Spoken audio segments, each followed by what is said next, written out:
Du coup, bonjour YouTube, j'espère que vous allez bien. Bienvenue pour la review WWE du mois Backlash France, qui a eu lieu donc le 4 mai 2024 à la LDC Arena de Lyon. Une grande première, un premier PLE, l'histoire de la WWE qui a lieu en France, sauf erreur de ma part, mais je pense pas me tromper, enfin, si je me trompe, n'hésitez pas. Premier PLE, alors, bien entendu, faire la différence entre un PLE et un live event. Hein. Les live events, on en a quasiment tous les ans en France. Là, le PLE, c'est vraiment le show télévisé en direct. Le gros, c'est un des gros événements. C'est le gros événement du mois de la WWE en France. Ça a été ouf. Ça a été ouf. J'ai pas eu la chance. J'ai pas eu la chance d'y aller. J'ai discuté vite fait. Enfin, j'ai eu deux, trois commentaires de personnes qui, eux, ont eu la chance d'y aller. De ce que j'en ai vu du show en direct, c'était oufissime. De ce que j'ai vu du SmackDown de la veille, ça a été oufissime. De ce que j'ai vu du kick-off, ça a été oufissime. Le public nous a régalé.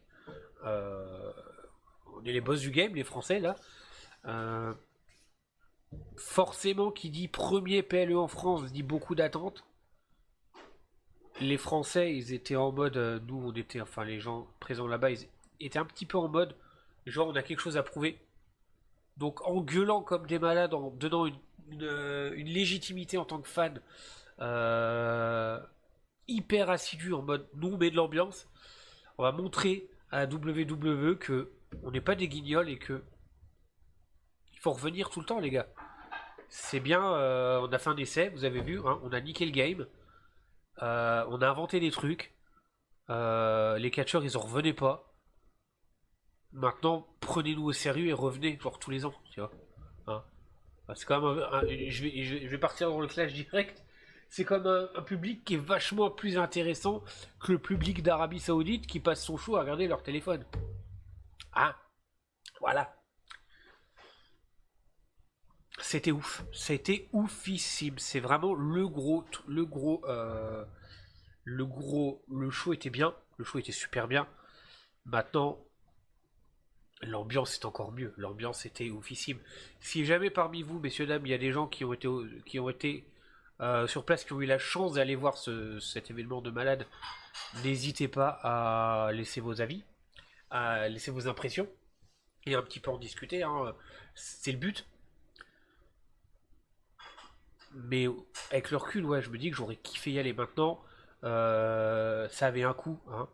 Le prix des places était relativement cher. Plus le billet de train, plus l'hôtel. Ouais, c'était pas possible, sachant qu'en plus samedi dernier j'avais un baptême à couvrir. Voilà. Mais je ne regrette pas. J'ai pu voir le PLE le lendemain avec la Michaudade sur Discord. C'était ouf. On s'est mis bien. On s'est mis bien. Voilà. Le public oufissime, le show oufissime. Les retombées du show oufissime aussi, j'ai envie de dire. Alors, je vais essayer de retrouver le message de l'ami Spini qui lui a pu y aller. Alors où est-ce qu'il est? Où est-ce qu'il est? Si je me trompe pas de réseau social. Non, je dois me tromper. Il me trompe. Qui m'a laissé un petit peu ses impressions. Euh... Excusez-moi. Ah, voilà. Voilà. Spinny qui s'est amusé, qui était sur place et qui s'est amusé à traduire tous les chants sur le Discord d'André Chase. Parce que les Américains pigeaient que dalle. Notamment les Simplement 2, les Simplement 2, c'est pas gentil. Enfin, tous les petites catchphrases qui sont revenus, il est tellement phénoménal, enfin tous ces chants qui ont été un petit peu des catchphrases pendant une grosse partie du show, surtout les simplement deux. Le il est phénoménal, on l'a eu le droit que quand il y avait Jay Styles, heureusement, parce que sinon ça aurait complètement aucun rapport. Il y a, je sais pas si j'en parle avant ou après. Non, j'en parlais après. Je vais en parler après. On parlera un petit peu des retombées, des différents avis que j'ai pu lire depuis, des avis et impressions concernant l'ambiance, concernant les chants, concernant l'énergie en général que les gens ont pu avoir pendant ce show qui est encore une fois oufissime. On en reparlera. On en reparlera. Là, on va quand même commencer dans le vif du sujet. Premier match de la soirée, Kevin Owens et Randy Orton contre Solo Sikoa et Tama Tonga. Un super bon choix pour commencer le show parce que c'est parti en couille direct. La difficulté d'un match opener d'une carte, c'est qu'il faut savoir mettre l'ambiance, c'est qu'il faut savoir foutre le public, donner de l'énergie au public et les mettre dans le bain. Là, on a commencé avec ce match-là, franchement. On regarde les autres matchs, ouais, non, pour moi c'était peut-être le meilleur choix possible. Ou alors Naomi vs Tiffany Stratton vs Bayley, mais commencer avec Kevin Owens et Randy Orton contre Solo Sikoa et Tama Tonga, ouais, c'était vraiment c'était un bon choix. On a, on a donc un début de match, si on peut même pas appeler ça un début de match, hein, parce qu'à ce moment-là la cloche n'avait pas encore sonné. Ça se fout sur la gueule bien comme il faut. Ça se balance partout, ça se fout sur la gueule, mais pas dans le ring. Voilà. Donc, un énorme moment qui pour moi est un putain de moment qui est arrivé à ce moment-là. Des membres de la sécurité qui sont arrivés. Sauf que ces membres de la sécurité là, c'était pas n'importe qui. Étaient composés de lutteurs français, de catcheurs français.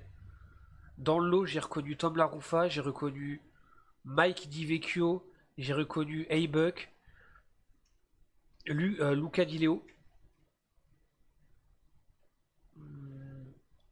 Aigle. Attends.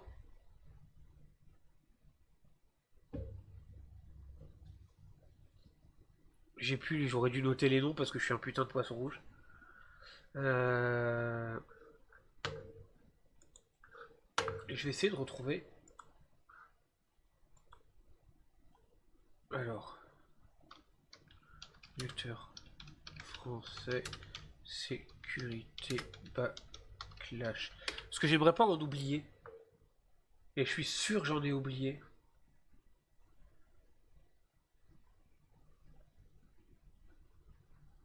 Je suis sûr que j'en ai oublié.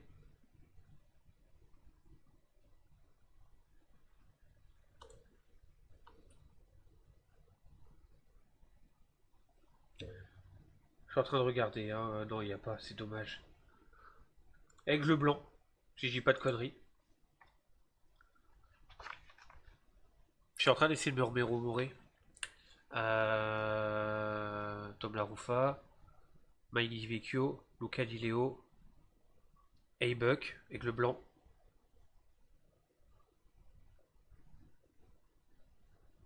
Putain, je suis sûr que j'en oublie, mais bon, je suis désolé si j'en oublie. En tout cas, c'était une putain de fierté parce que ça leur donne de la visibilité.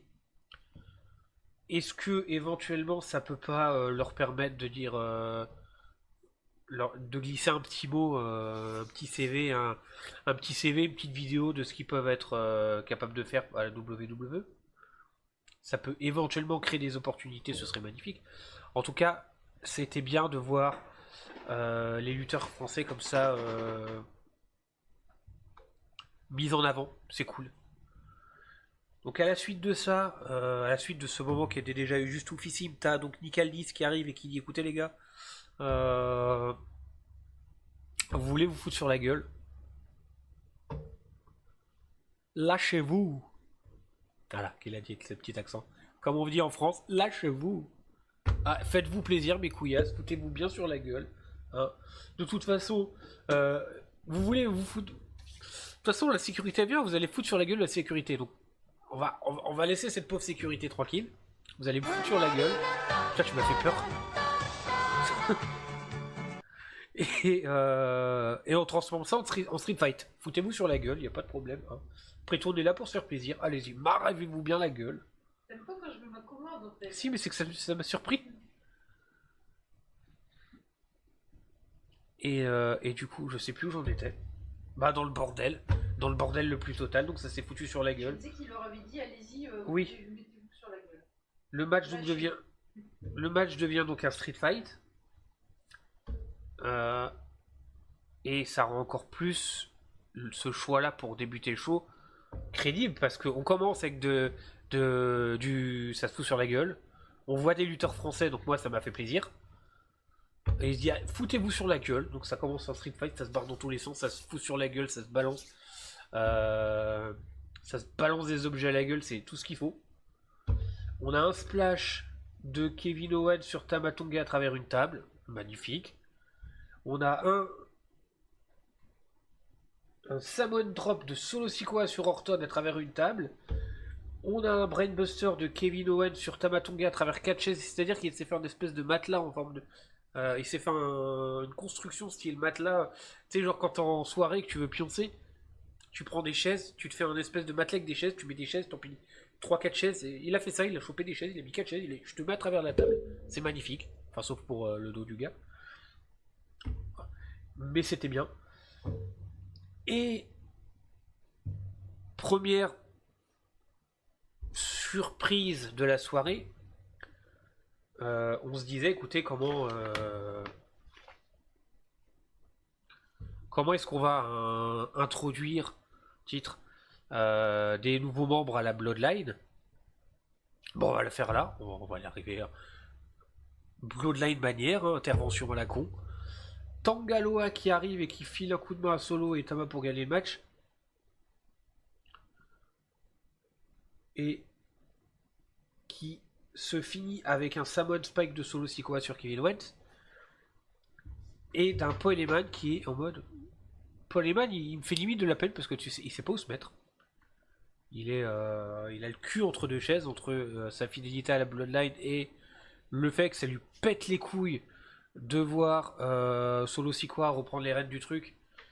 Et qui. Il n'y a pas de souci, Jodan, j'espère que tu vas bien. J'espère que tu vas bien. Et qui d'un côté est ultra fidèle à Roman Reigns, donc ça lui pète les couilles.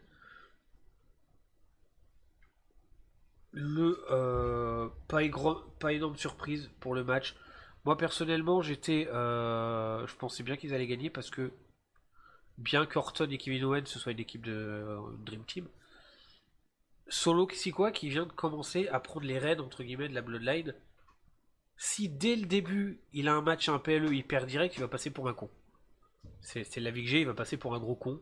Et il est en mode les défaites ont des conséquences, machin. Je t'explose la gueule de Jimmy Uso. De Jimmy Uso, pardon.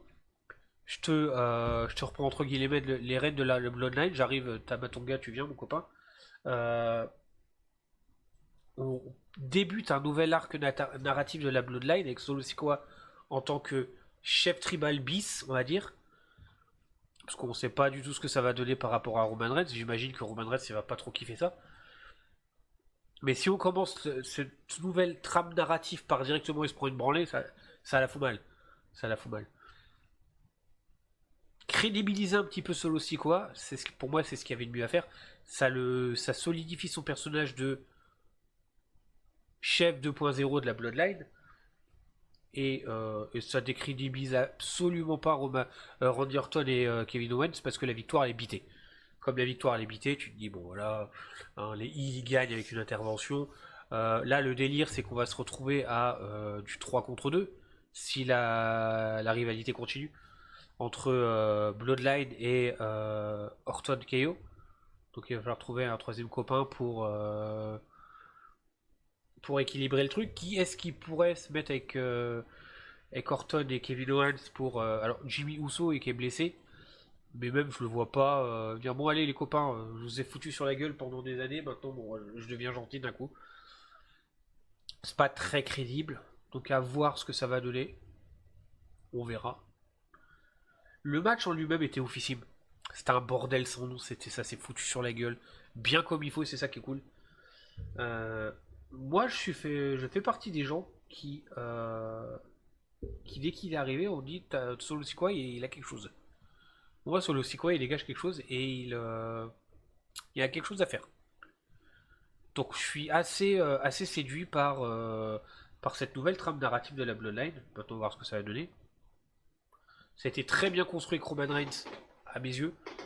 Je pense qu'il y a moyen de donner quelque chose. Quelle va être la position de Roman Reigns par rapport à tout ça? Quelle va être la position de The Rock par rapport à tout ça quand il va revenir?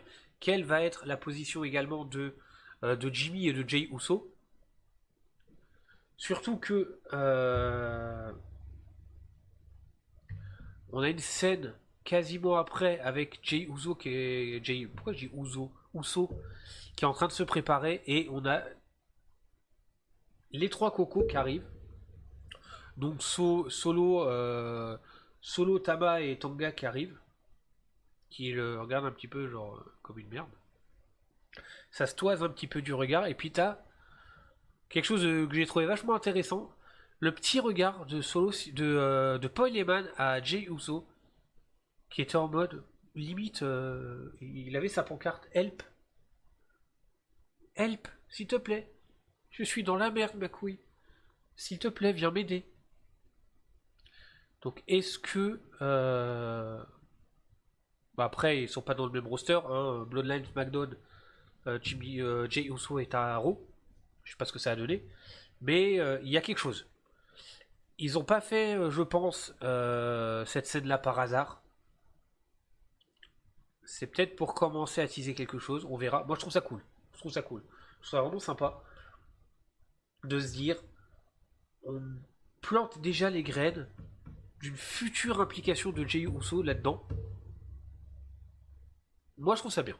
Honnêtement, peut-être qu'il y a des gens qui peuvent se dire oh c'est de la merde, ça sert à rien. Moi je trouve ça cool. Voilà. N'hésitez surtout pas bien entendu à laisser vos avis en commentaire ou en discuter. C'est là pour, hein, tant qu'on reste dans le respect, dans la chillance, c'est ça qui est cool. Match suivant, Naomi contre Tiffany Stratton contre Bayley pour le WWE Women's Championship. Women's Championship, j'ai un accent anglais tellement cool. J'ai bien aimé, alors je le dis à chaque fois, le rythme du match, j'ai bien aimé. Ce que j'aime bien dans un match triple menace, c'est que il y a rarement des temps morts, c'est-à-dire que ça part toujours dans tous les sens. Donc ça donne un rythme plus soutenu au match, et moi je trouve ça très plaisant. Le public qui, à ce moment-là, a commencé avec les chants simplement de... Moi j'ai trouvé ça cool. Je vais pas passer 1000 ans là-dessus, j'en reparlerai après la review du show, mais moi j'ai trouvé ça cool. Voilà. Donc match sympa, rythme très cool, très bonne performance des trois lutteuses. Tiffany Stratton est MVP du match, j'ai envie de dire, parce que franchement elle nous a sorti des dingueries. Il y a eu un moment où elle a enchaîné un Alabama Slam sur Bayley et sur Naomi sur la table des commentateurs. Elle a été chopée Bayley. Alabama Slam sur une table des commentateurs. Elle a été chopée Naomi. Ah, à ton tour, ma couille. Viens, ma couille. La table des commentateurs à côté. La même chose, il n'y a pas de jaloux. C'est comme ça, c'est on partage. Tiffy time.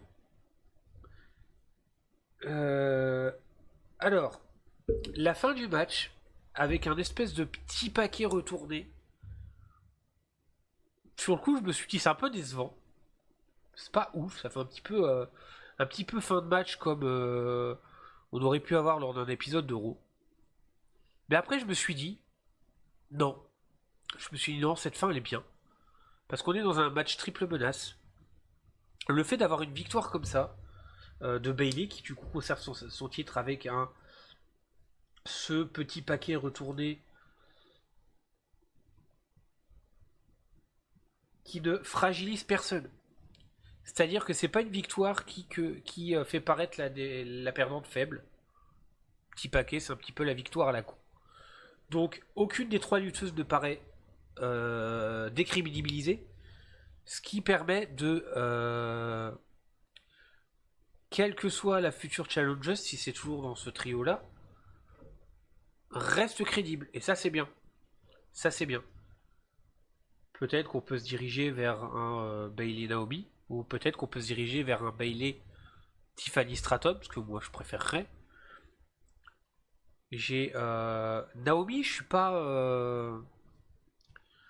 ultra réceptif parce que je trouve qu'elle a pas elle a pas suivi d'évolution à la manière d'un. Alors ça a été déjà dit par d'autres vidéastes, mais bon, je partage l'avis des personnes. Elle n'a pas suivi une transformation à la Drew McIntyre ou même à la Jinder Mahal, hein, qui bon n'est plus à la WWE depuis, ou à la Cody Rhodes. C'est-à-dire que quand elle est partie, c'était un personnage et quand elle est revenue, c'était exactement la même. Alors que par exemple, Drew McIntyre, quand il est parti de la WWE, c'était Trump, c'était un truc à la con. Il est revenu, il était badass. Il est parti à la TNA, il est parti se refaire un. Il est parti sur le circuit indépendant, se refaire un body, se refaire un personnage, se refaire une crédibilité. Pareil pour Cody Rhodes. Naomi, elle est partie. Elle est partie à la TNA, notamment. Elle a fait des trucs. J'ai pas trop regardé ce qu'elle a fait à la TNA, j'avoue. Mais elle est revenue avec exactement le même personnage. Et ça, c'est dommage. C'est dommage parce qu'au final, il y a pas ce petit truc qui te donne envie en fait de t'intéresser à elle, sauf si tu les mets déjà bien avant qu'elle parte. Et c'est dommage. Donc, je critique pas la lutteuse. Elle fait des trucs bien. Simplement, je sais pas. C'est c'est pas. J'accroche pas des masses quoi. Ah bah, je me suis trompé. C'est après ce match-là qu'il y a eu la scène avec Jay Uso. C'est pas grave. Le message est le même, hein, que ce soit avant ou après le match des meufs. C'est pas grave. Euh... Et bonjour mon chat, j'espère que tu vas bien. Paul Heyman, il régale. Paul Heyman avec ce début de nouvel arc narratif, il régale. Franchement, il vend du rêve au niveau de son acting, c'est voilà. Match suivant, alors il n'y a que 5 matchs, hein, donc ça va aller vite à ce niveau-là. Match suivant, Jay Uso contre Damien Priest pour le World Heavyweight Championship. Deuxième, non, parce qu'il y a eu que des dingueries. L'entrée de Jay Uso avec les téléphones, qui est donc une idée qu'a proposé le célébrissime Sturi pour faire quelque chose de dingue, qui a été repris et qui s'est avéré quelque chose de oufissime, si bien que ça a été repris dans le monde entier, enfin au moins aux States, je sais plus pour quel événement, un truc, je sais plus quel sport, mais c'est déjà été repris. Comme quoi, voilà, pour une fois que la France, c'est fans de catch de France comment dire, qui inspire le monde, mais pour quelque chose de bien, tu vois. Pour une fois qu'on partage quelque chose qu'on passe pas juste pour des gros cons, il faut que ce soit grâce aux fans de catch. Comme quoi, peut-être que les fans de catch, en fin de compte, c'est nous le gratin, tu vois. Genre ça, bah. D'habitude, quand on partage un truc de la France, on passe pour des cons. Là, fans de catch, on partage un truc, tout de suite, on est des boss. Voilà les conclusions qu'il faut en tirer, hein. Beau gosse. Je dis ça alors que j'ai pas chopé mon téléphone, j'ai pas fait hit. J'étais sur ma chaise, à cette même place, en train de regarder avec Shodan, mais c'était bien. C'était très très bien. Donc l'entrée avec les phones, hallucinant. Alors j'espère qu'il n'y en a pas eu qu'un qui l'a lâché, parce que sinon, la merde. Le match était bien. Le rythme est encore bien. Et j'aime bien Damien Priest. Depuis que j'ai commencé à regarder le catch, c'était un petit peu avant que Damien y devienne Mister Money in the Bank. Et rien que l'année dernière, comment ça s'appelle, à l'Elimination Chamber, pas celui-là, celui d'avant, j'ai trouvé cool. Je l'avais trouvé cool. Je me dis, c'est là que c'est un petit peu avant que j'ai commencé à regarder vraiment. Pas ce Rumble là, le Rumble avant WrestleMania 39. Je me disais, Damien Priest, il a quelque chose. J'apprécie vraiment. Il a un truc. Et là, depuis qu'il est champion poids lourd, il dégage quelque chose. Il dégage quelque chose. J'aime beaucoup. Voilà. Alors autant oui, j'aurais pas trouvé ça ouf qu'il intervienne dans le match Cody Rhodes contre Roman Reigns. Ça c'est clair, ça aurait pas été oufissime. Là, le fait qu'il ait avec la ceinture poids lourd, c'est cool. C'est cool parce que ça lui va bien. Ça lui va bien. J'ai découvert un monde que je connaissais pas. C'est cool. Ah ouais, c'est cool. Après, est-ce que tu as aimé ou pas, à toi de nous le dire, hein, mais ça reste du divertissement. Ça reste du divertissement, mon chat. Le but, c'est de s'enjailler, le but, c'est de profiter. Maintenant, est-ce que tu es sensible ou pas à ce genre de divertissement? Le but, c'est encore une fois de passer un bon moment. Donc, je disais, Damien Priest, j'aime bien. J'aime vraiment bien. Donc, qui dit Judgment Day dit à un moment donné intervention de JD McDonagh qui a saoulé Damien Priest. Damien Priest, il est en mode putain, tu me casses les couilles. Je t'ai pas demandé d'intervenir, c'est pas la première fois, tu me pètes les couilles. J'ai noté à un moment donné l'échange de coups entre les deux. Mais de barbares, ça se barbarisait la gueule à coups de mandale dans la tronche. Et il n'y avait pas de un qui est hué et l'autre qui est acclamé. Là, c'était quand Jay mettait des mandales dans la gueule à Damien Priest, ça gueulait hit. Et quand Damien Priest il mettait une mandale dans la gueule à Jay, ça gueulait not hit. C'était cool. C'était qu'un détail, mais c'était cool. Finn Balor qui arrive à un moment donné pour intervenir, qui se prend un super kick dans sa gueule. C'est voilà, c'est bonjour, bienvenue, ça va ma couille, tiens. Je te fais, tu veux faire la bise? Bah, je te fais la bise avec mon pied dans ta gueule. Bam. C'est voilà, c'est convivial, c'est le Nord. Et Damien Priest qui finit le match avec un super South of Even Chokeslam et qui empêche après sa victoire, qui empêche une attaque de Finn Balor et de JD McDonald sur Jey Uso, mais qui empêche cette attaque de manière assez vénère, quoi. Qui te chope JD McDonald par la peau du cul, qui te le dégage comme une merde, qui chope Finn Balor, qui le repousse, il dit hâte. Finn Balor, il est en mode je m'en bats les couilles, j'y retourne. Il te le chope par la gueule en mode t'arrêtes, sinon je te défonce ta gueule. On aurait dit un daron qui punit son gosse, qui est en train de le discipliner, qui te le chope par la gueule, qui fait je vais te mandaliser ta tronche, tu vas arrêter. Et ça tease pour moi un futur face turn de Damien Priest. Pourquoi? Parce que là, c'était une attitude vraiment face. Dans le sens, on va pas lui mettre sur sa gueule. J'ai gagné le match. Ça a rien de l'agresser. On verra ce que ça va donner par la suite. Moi, ça tease quelque chose. Pour moi, ça tease quelque chose. Dissension avec le Judgment Day, forcément. Mommy, elle est malade depuis. Elle est malade, elle est blessée depuis quoi, 2-3 semaines. C'est le bordel. Elle se barre 2 semaines, il n'y a plus rien, c'est tout se casse la gueule. Dominique Mysterio commence à aller faire copain-copain avec les autres. Damien, il est en mode j'embrouille tout le monde. Dans 3 semaines, il n'y a plus de Judgment Day, ça se trouve. on verra, mais voilà. J'ai préféré le combat des meufs. Alors, le combat des meufs, ouais, celui d'avant était vachement sympa. Du fait que c'est un match triple menace, il y a toujours un rythme qui est un peu plus soutenu et ça, c'est cool. T'as pas vu le match de début de show? Le match de début de show, où ça s'est barbarisé la gueule dans toute l'arène, c'était vraiment cool. C'était vraiment cool. On a ensuite une annonce de Philippe Chéreau qui nous a régalé. Merci Christophe Ajuste, merci Philippe Chéreau de nous vendre du rêve depuis toutes ces années, franchement. J'ai commencé à regarder le catch, c'était en 2007, c'était en plein début de la génération catch attack. Enfin, en pleine génération catch attack, mais avant la petite mode qu'il y avait eu grâce à NT1 entre 2008, 2009, voire 2010.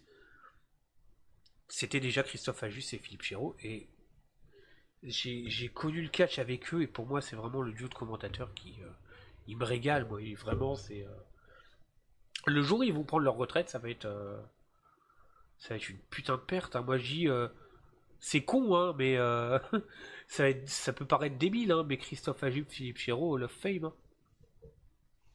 Hall of Fame direct. Hein. Il devrait y avoir une version pour la France, tu vois. Mais Hall of Fame, les gars.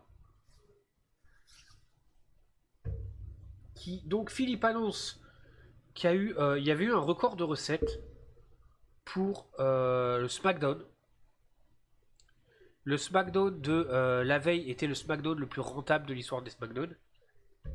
Et ce Backlash-là a été donc le Backlash le plus rentable de toute l'histoire de Backlash à la WWE. Ce qui est bien.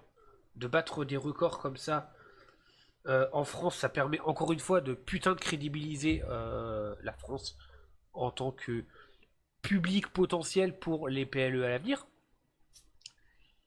Et un autre record pour rentabilité des shows en arène. Donc en fait, on a niqué 3 records. Et ça, c'est bien. Peut-être même plus hein, depuis. C'est des records qui se battent assez rapidement.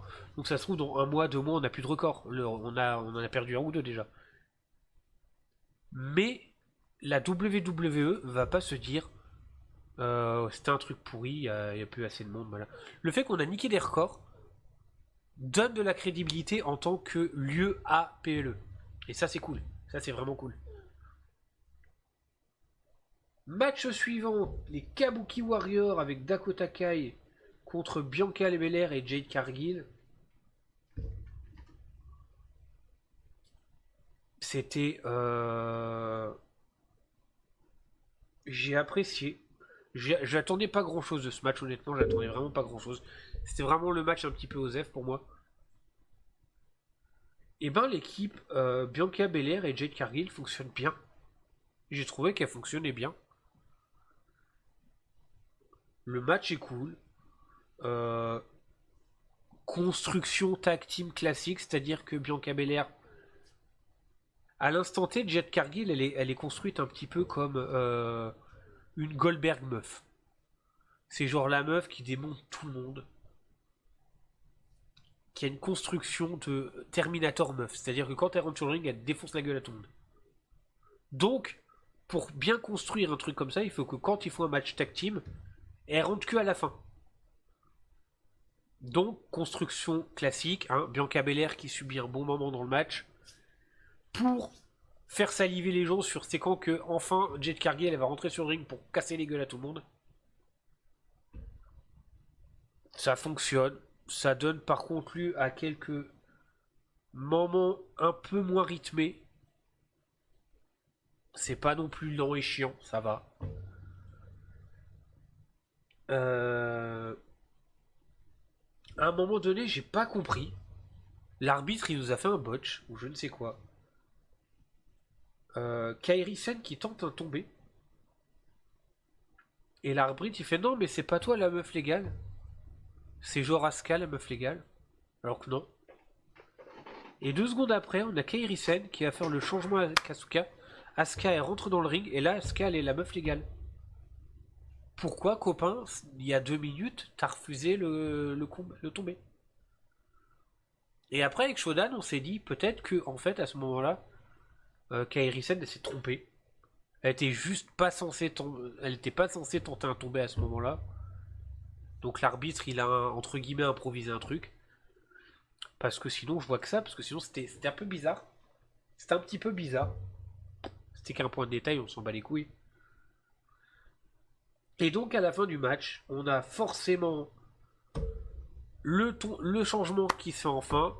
Jade Cargill qui entre dans le ring avec un putain de splash sur les deux. Ça, c'était sympa à voir. Qui rentre, qui déroule, qui fout sur la gueule. Et qui termine le match donc avec un euh, un Glam Slam sur Kairi Sen et à côté t'as un Bianca Belair qui porte son EOD sur Asuka. Pour finir le match. C'était bien, c'était cool. On se doutait que... Bon, on a eu un changement de titre pour ce PLE. Personnellement, étant un grand fan de Asuka et de Kairi Sen, plus de Asuka que de Kairi Sen, mais quand même j'apprécie beaucoup la tag team Kabuki Warrior. J'aurais préféré qu'elles conservent leur ceinture, mais bon. C'était ultra téléphoné que ils allaient faire gagner Bianca Belair et comment ça s'appelle, et Jade Cargill, pardon. Maintenant, moi, la question que je me pose, c'est qui va les battre?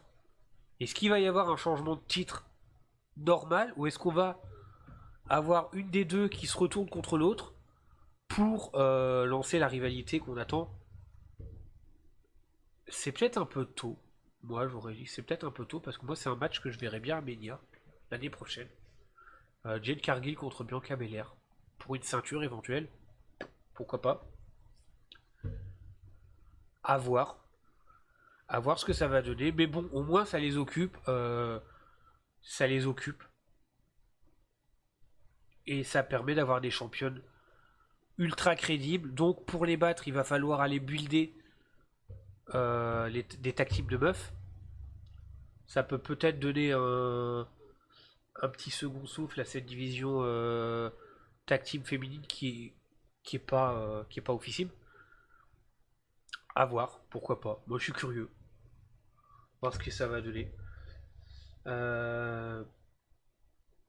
Quoi qu'il en soit, très bon match quand même. Je regarde si j'ai pas oublié quelque chose. Non. Non, non, non. Main event de la soirée, AJ Styles contre Cody Rhodes pour le WWE Undisputé Championship. Le titre de champion de la WWE Undisputé, voilà. Alors, l'entrée de Cody Rhodes.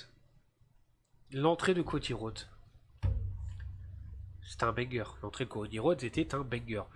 Le public qui a chanté le thème pendant toute l'entrée, c'était oufissime. Cody, il en revenait pas.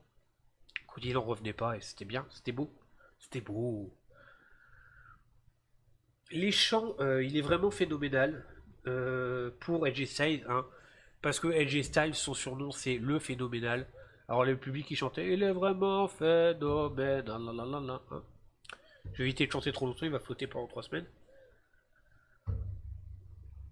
On pense ce qu'on veut de ce chant. Ça reste un chant, ça reste de l'ambiance. J'en reparlerai à la fin. Enfin après ce match-là, donc dans quoi, 5 minutes même pas.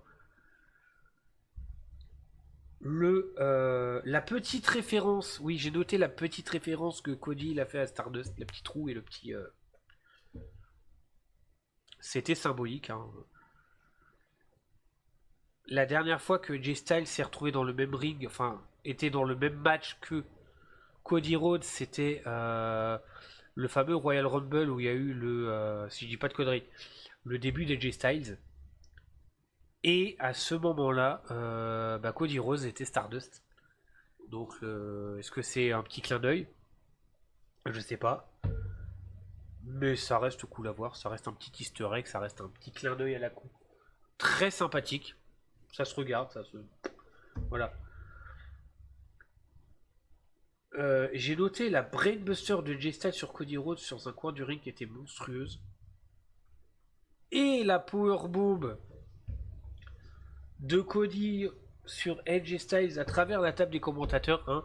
À l'époque où, notamment à l'époque Catch Attack, hein, c'était à chaque fois qu'il devait y avoir un bordel sur une table des commentateurs, c'était la table des Mexicains. Maintenant, ça va être la table des Français. Voilà. C'est à vous remplacez les Mexicains. C'est votre table qui va se faire défoncer à chaque fois. Les tables ont pris très cher hein. Pendant ce PLE. Les tables ont pris très cher. Hein. Mais Christophe Ajus et Philippe Chiron finissent en table. C'est pas grave. Il y a une chaise et ça soit tu, mais c'est en mode. La powerbomb à travers la table, elle était monstrueuse. Et donc, alors le match était un banger. Hein. Le match était vraiment avec deux lutteurs comme Cody Rhodes et surtout AJ Styles, parce qu'AJ Styles il est capable. Pour moi, AJ Styles est vachement sous-estimé. Il fait des trucs de ouf. AJ Styles, je le suis depuis 2008, 2009, non 2008, ouais, où il était à la TNA. Il faisait des dingueries. Il faisait des dingueries. Il faisait des dingueries bien avant 2008, hein. Mais il faisait des dingueries. Et là, tu sais que tu as un match avec AJ Styles, en général, sauf si le match est mal construit, le match est qualitatif parce que AJ Styles il ultra bon dans le ring, de mon point de vue. Donc le match était vraiment propre, quoi. Fin de match avec un Cody qui enchaîne avec un super Cody Cutter et un Crossroad sur AJ Styles. Pas sur quoi, ni sur Philippe, ni sur Christophe. Mais forcément, pas de surprise. Cody Rhodes, il a gagné le titre le mois dernier contre Roman Reigns. Il a fini un règne qui était historique. Il allait pas, c'était évident qu'il allait pas perdre. C'était évident qu'il allait pas perdre le mois suivant. Ça aurait été complètement con, mais on se doutait qu'il allait conserver son titre. On se doutait que le match devrait être bon parce que forcément, il vient de gagner le titre. Pour se crédibiliser en tant que champion, il faut que son premier match en tant que champion, sa première défense de titre en tant que champion, il faut que le match soit bien. Comme ça permet de le crédibiliser en tant que champion dominant. Donc là, tout est fait. L'absence de surprise, check, parce que c'est normal.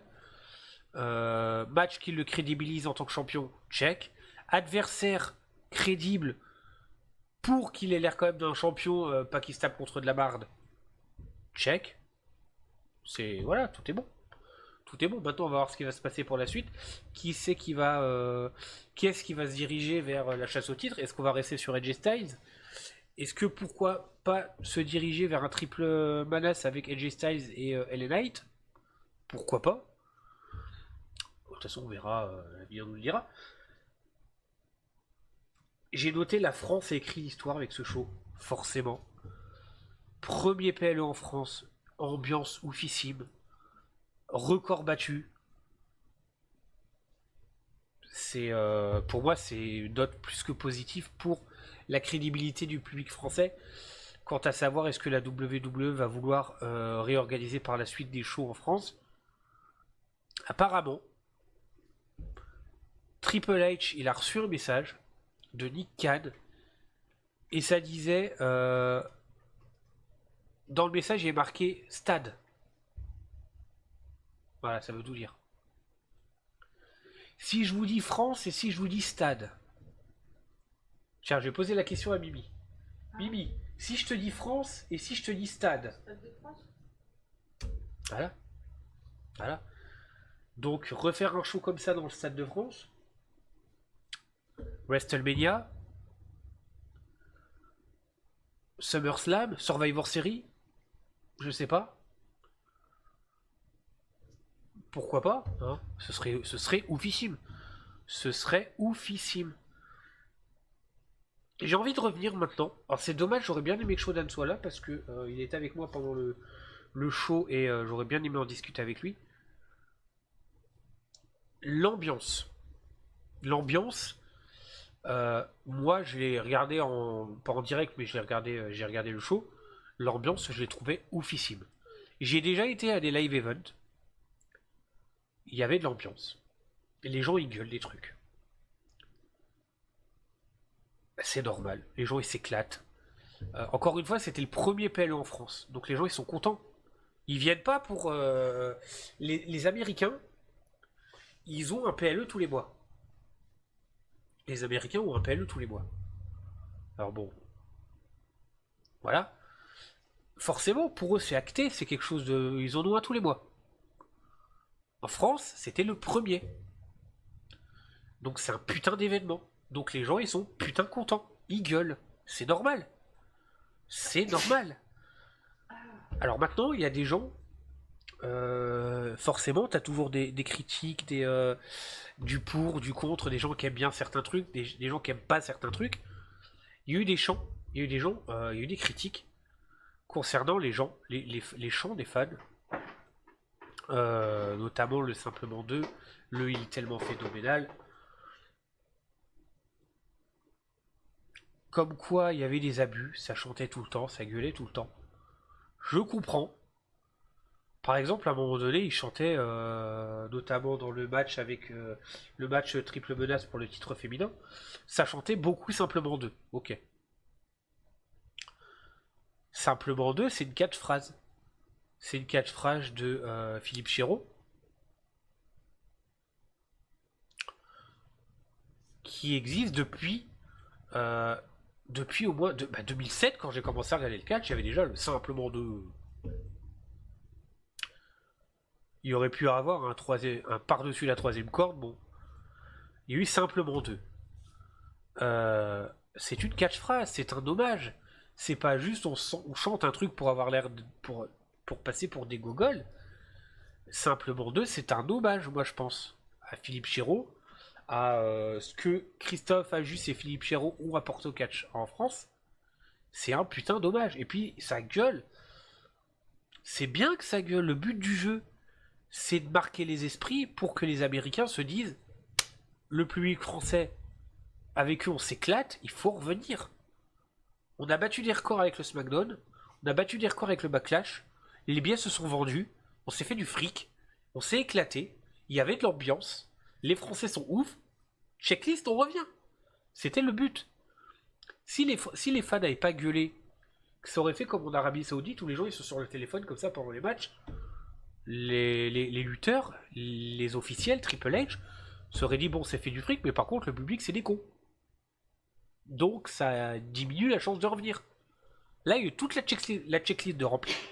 Alors forcément, dans le lot, il y avait des gens qui ont pu, pour certains, paraître débiles. Les gens se sont amusés. Les gens se sont amusés. C'était un festival pour eux. Ils ont été s'éclater. Ils ont été vivre leur passion. Ils ont été vivre un moment historique pour leur passion. Mais ouais, ils étaient déchaînés. Ils avaient envie de s'éclater. Mais c'est normal. C'est normal. On va pas leur reprocher de s'amuser. C'est normal, à mon sens, bien entendu. Euh, je suis une page de catch sur Facebook d'une personne qui a créé une page et qui change régulièrement le nom de la page en fonction des shows. C'est C'était des gens donc qui ont été au show Backlash.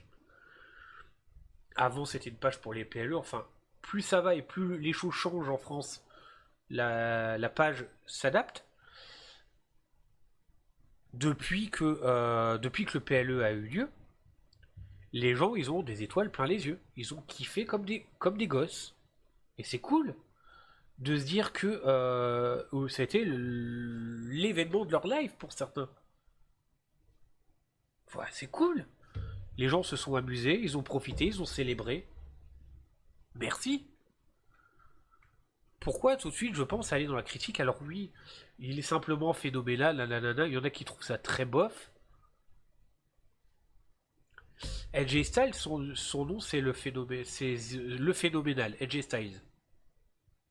Ouais, c'est un chant français, il est tellement phénoménal, c'était pour rigoler. Ils ont pas chanté ça pendant tout le PLE.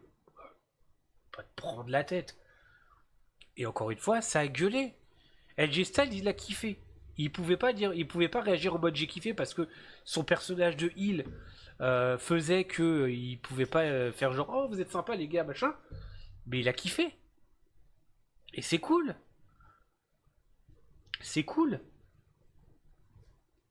Moi je pense qu'il faut pas toujours chercher oui mais ça c'était pas bien, ça c'était pas bien. Ça il aurait pas fallu gueuler à ce moment-là. Il aurait pas fallu lui faire ça. Les gens qui avaient la chance d'être sur place, ils ont assisté à une première historique. Ils se sont éclatés. Ils ont plus de voix pendant peut-être une semaine ou deux. Ils se sont mis des étoiles plein les yeux. Ils s'en souviendront toute leur life, je pense. La WWE s'est éclatée, les lutteurs se sont éclatés, les officiels se sont éclatés, les commentateurs se sont éclatés, Samantha Irvine s'est éclaté, Christophe Ajus et les Philippe Chiro se sont éclatés, certains lutteurs français se sont fait éclater, se sont éclatés, pour la sécurité machin, bref. C'est cool, mais c'est une tuerie.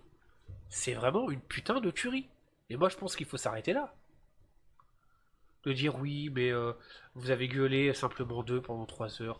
Et puis en fait, oui, c'est parce que vous avez pas l'expérience des PLE, alors vous gueuliez un petit peu n'importe comment, un petit peu. Ah d'accord, c'est cool. Bah écoute, ça va. On est en train de parler de l'ambiance, mon Shodan. On est en train de parler J'étais en train de parler de l'ambiance et du fait qu'il y a des gens qui critiquent le fait que ils gueulaient simplement deux ou phénoménal ou machin. Et moi, j'étais en train de dire que tout le monde s'est éclaté. Le public s'est éclaté, la WWE s'est éclatée, les lutteurs se sont éclatés, les officiels se sont éclatés, tout le monde s'est éclaté. Et c'est ce qui compte. Et en plus, ils se sont fait du fric. Record battu, public qui s'est éclaté, qui l'oubliera jamais, les officiels qui se sont éclatés, il y a toute la checklist pour dire que c'était bien. Alors oui, il y a des gens qui simplement deux, c'est débile, il est tellement phénoménal, c'est un champ de bof. Ok, mais c'est con de se dire. Mais il y a pas mal, non, parce que moi aussi je vois j'ai vu des commentaires sur certains réseaux sociaux de gens qui étaient en mode c'était nul, machin, enfin vous gueuliez comme des gaulios, machin. J'ai envie de dire, tout le monde est censé être fan d'une même passion. Pourquoi toujours se lancer des pics, des machins? On devrait. Oui, Edge Styles, il a kiffé, alors que c'est ce que je disais tout à l'heure avant que t'arrives. Il a un personnage de heal. Forcément, il allait pas faire merci les copains, j'ai kiffé quand vous avez chanté. Non. Après, en dehors du match, en dehors du PLE, ouais, il a dit que c'était une tuerie. Voilà. C'est normal. On devrait tous être en fait fiers d'être fans d'une même passion, d'un même sport, d'un même spectacle, et tous s'entraider. Pourquoi il faut absolument qu'il y ait des petites communautés qui sautent sur la gueule en mode moi je suis pote avec lui, donc toi là-bas c'est un connard, et puis moi je suis. Non, on devrait tous être putain de main dans la main pour s'entraider. Et on va dire ouais, t'es dans le monde des bisounours. Bah en fait non.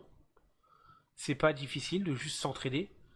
Le but du jeu c'est de faire en sorte que notre passion soit prise au sérieux, parce que en général quand t'es français que tu dis je suis fan de catch, les gens ils te regardent un peu de haut, genre oh, c'est les gaulios en slip qui font semblant de se taper. Hein. Donc le but c'est d'avoir l'air crédible, d'avoir l'air soudé, d'être une putain de grosse communauté qui se soutient au lieu de juste se prendre la tête. Il y a trop de prises de tête, ça. Moi j'ai mal au crâne. Voilà. Moi je regarde un show. Je regarde un show, je kiffe. On leur parle de Owen Hart par exemple. C'est quoi Owen... Enfin Owen Hart c'est quoi? Pourquoi Owen Hart?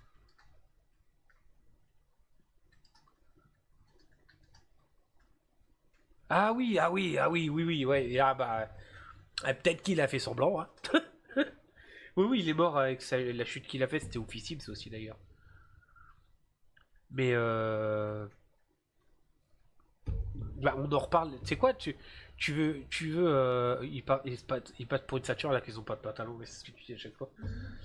Euh, j'ai montré, j'ai passé en mode reportage et j'ai montré une photo, la photo de Cody Rhodes, hein, avec son quand il était blessé.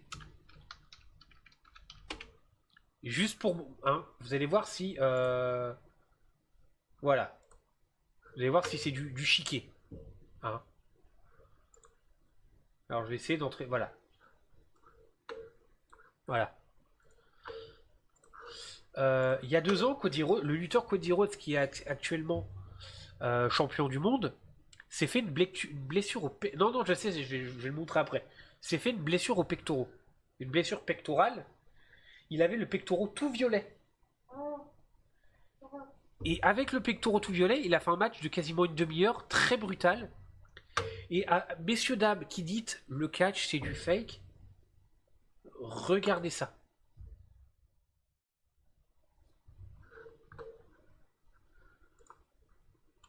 Est-ce que c'est du fake ça?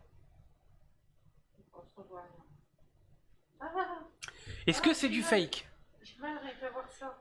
Et il a fait un match de quasiment une demi-heure où il s'est bien fait tataner sa gueule avec ça. Et c'est pas de la peinture, hein. Je vais vous montrer une autre image. J'avais une tache de vin. Tel état de naissance. Ouais. Je vais vous montrer une vidéo même. Non. Mais pourquoi il a fait ça? Enfin, pourquoi il s'est pas rétabli avant de refaire un match? Parce qu'il n'a pas voulu l'annoncer.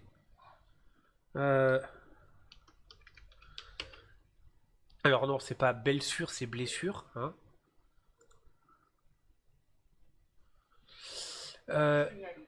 Le lutteur, l'ancien lutteur Johnny Mercury, pardon, lors d'un match avec les Hardy Boys, s'est pris un coup d'échelle dans la gueule.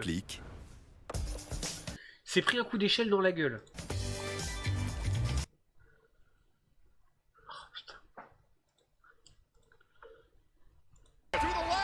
Regardez bien.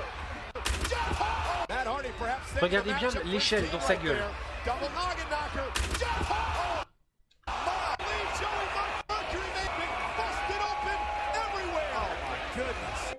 C'est pris dans le menton.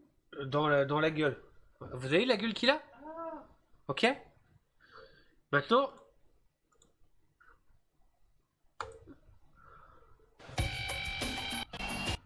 Voilà.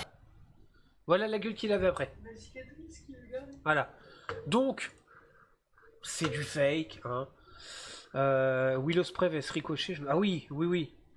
Il s'est fait raboter le nez. Ah oui, oui, oui. Ah, c'est du fake, mais il peut y avoir des vraies blessures. Alors, c'est pas du fake. Pas dans le sens où C'est. joué, je veux C'est dire, les. c'est scénarisé. Beaucoup de coups sont. Alors, les coups, non. Quand ça se met des patates dans la gueule, non, ils se mettent pas des vraies patates dans la gueule. Oui, c'est scénarisé. Les prises sont vraiment portées. Sauf qu'elles sont portées de manière à ne pas se blesser. Mais des fois, il se blesse quand même. Oui, un mec qui va te porter une prise est censé faire en sorte, quand il porte la prise, de protéger son adversaire. C'est-à-dire qu'il va protéger la nuque, il va protéger le dos. Ils vont faire en sorte que tout se passe bien. Hein, bien de passer, ne t'inquiète pas, ça va bien se passer, bien de passer, ne t'inquiète pas. Des fois, il y a des accidents. Ça peut arriver. Et ça, de toute façon, ça ne peut qu'arriver au bout d'un moment, voilà. Il y a des vraies blessures. Mais, enfin voilà. C'est pas parce que c'est scénarisé qu'il peut pas y avoir de vraies blessures. Ouais, c'est ça, c'est ça. Donc, j'en reviens au discours que j'avais avant de passer sur ces quelques exemples. Pourquoi toujours se prendre la tête? On a une passion. On devrait être fier d'avoir cette passion. Et point barre. Un show comme ça devrait être un géant Woodstock. Woodstock. Tout le monde y va, il kiffe et ça se fait plaisir. Ben voilà. Là, moi, je pense que les gens qui ont été sur place, il y avait que de l'amour, il y avait que de l'amusement. Et c'est ça qu'il faut.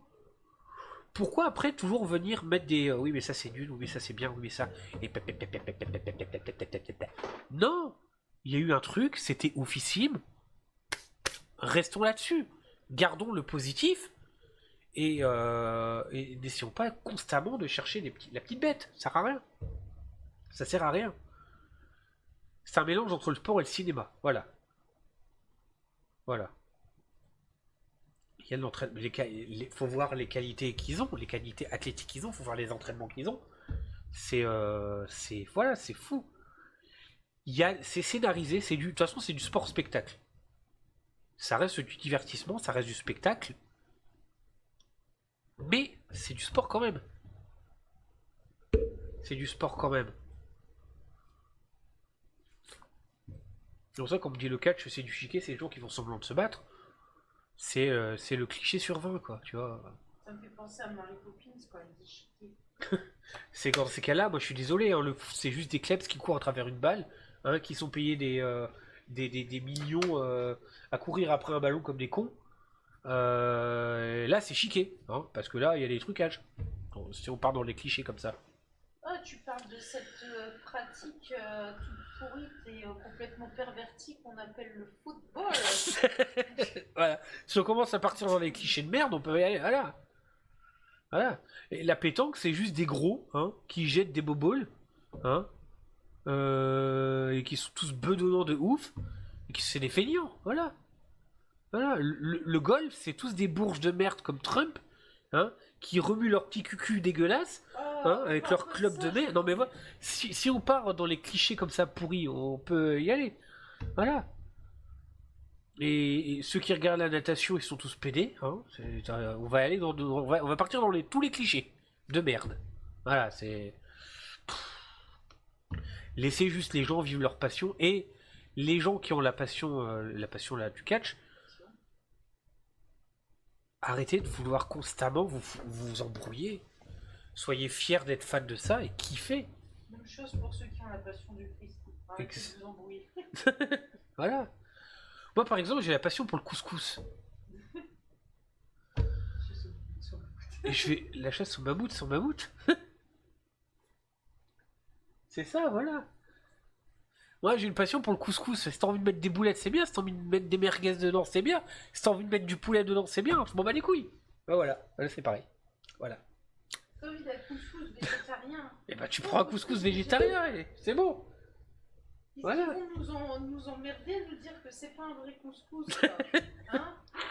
Que tu crois que ton poulet, c'est un vrai poulet? Ah non, c'est pas un vrai poulet. Non, mais du coup, ça reste dommage d'ombrager un petit peu la dinguerie que l'événement a été par des embrouilles qui n'ont pas lieu d'être. Voilà.